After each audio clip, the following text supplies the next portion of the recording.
2025 ঈদুল আজহার লড়াইয়ে মেগাস্টার শাকিব খানের নতুন সিনেমা তাণ্ডব নিয়ে উত্তেজনা ক্রমেই বাড়ছে। গত কয়েক মাস ধরে এই সিনেমার নায়িকা কে হবেন তা নিয়ে নানা জল্পনা ছিল। সাবিলা নূর, কোয়েল মল্লিক থেকে শুরু করে জয়া আহসানের নামও শোনা গিয়েছিল। অসাধারণ, কারণ দেখো 50তম ছবি অত ইজিলি হয় না, এত আমরা ভাবতেও পারি না। তবে ইনসাইড নিউজ অনুযায়ী এবার চূড়ান্তভাবে নায়িকা হিসেবে নির্বাচিত হয়েছেন বাংলাদেশের জনপ্রিয় অভিনেত্রী নুসরাত ফারিয়া। যদি সবকিছু ঠিকঠাক থাকে তাহলে এটি হতে যাচ্ছে শাকিব খান ও নুসরাত ফারিয়ার দ্বিতীয় সিনেমা।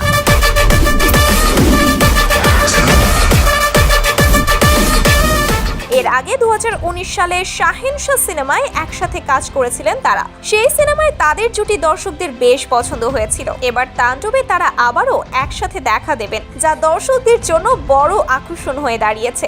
তুমি ভালোবাসো নাকি তুমি ভালোবাসো না?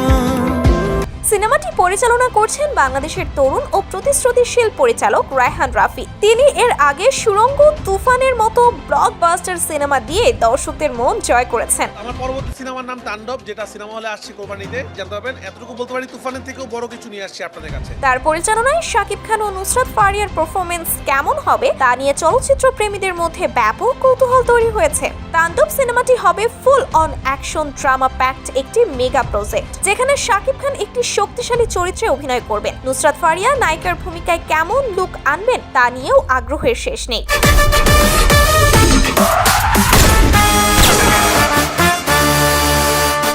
সো গাইস, তাণ্ডব সিনেমায় শাকিব খান নুসরাত ফারিয়া জুটি নিয়ে আপনি কতটা আশাবাদী অবশ্যই কমেন্ট করে জানাবেন।